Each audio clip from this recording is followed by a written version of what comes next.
Ka läheme vaatame ringi koos mõisahärraga Mooste mõisas. Peale solhoosikorra lõppu läks Mooste mõis eraomandisse ja terve see mõisa ansambel oli enamus hoonetest inimeste käes, kes ei osanud sellega midagi peale hakata. Ja see maja, kus me praegu oleme, vana mõisa puidutöökoda, see oli esimene hoone, mis vald sai omanikult kätte ja siia siis tehti, tol ajal nimetati siin linakoda, sest siin oli ka lina Jõgeva sordiaretuse Mooste katsejaama kontor ja üleval oli hostel.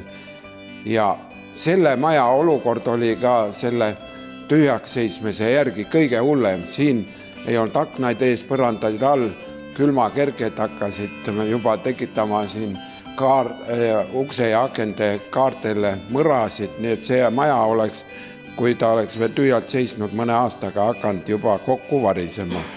Ja tänu sellele majale on võib-olla ka Moostes mitmedki teised majad saanud siis hoogu juurde, sest siia majja tuli ka üks perekond Sipsakat, kes tulid siia ööbima, tegid Lõuna-Eesti ekskursiooni ja tänu neile sai päästetud ka viinavabrik, tookord oli ta hirmsas olukorras ja neil tekkis huvi, et kuskile ehitada mingi ilus mõisamaja ja kuna vallalt selleks tookord võimu ei olnud, siis see saigi eraomandisse ja see maja on praegu Mooste mõisas üks kaunimalt ehitatud maja.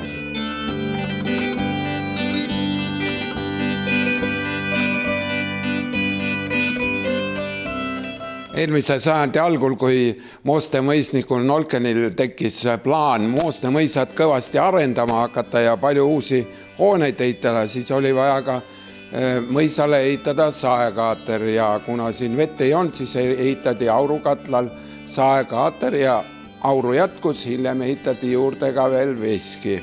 Ja nüüd 2005 tuli siis Mooste külateatril mõtet, et peaaegu tühjalt seisvasse sellesse hoonesse, et ehitada välja siis kohalik külateatri maja, mis praegu nimeks on siis Veski teater.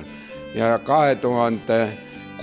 aastast on siin siis tegutsetud sees ja siin on iga aasta siis toimunud teatrietendusi, seminare, kontserte, on kõrval saeraami on ehitatud ka kunstinäituse võimalused ja see maja on siis sellest ajast nagu saanud kunstipoolse funktsiooni. Nii et siin on koos Mooste oma külateater iga aasta vähemalt ühe näidendi on õppinud ja siin esitanud, aga on ka külalisi käinud mujalt ja siin on ka palju kontserte tehtud.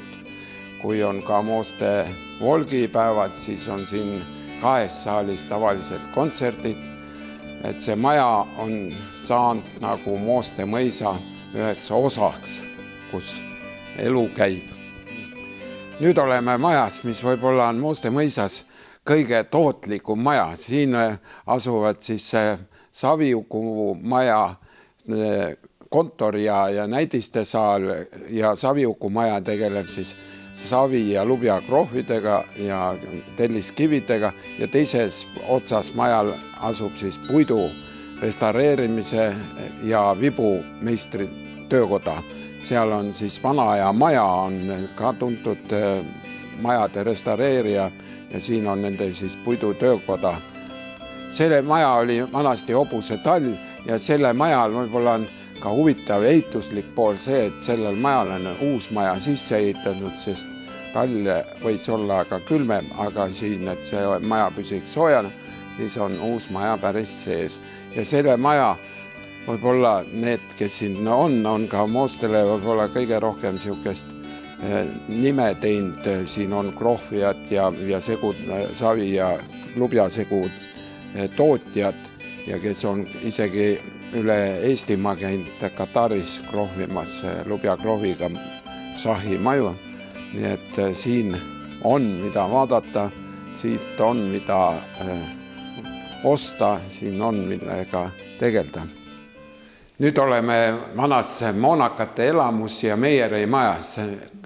3 aastat tagasi sai siia valmis perearstikeskus, kus asub siis meie perearst, apteek ja hambaravi ja Moonakate maja pool, kus vanasti oli jääkelder ja üleval elasid moonakad, on siis praegu taastuskeskus, kus on bassein, aurusaun ja soolakamber pluss siis massaažiruumid ja võimalus ka ööbida.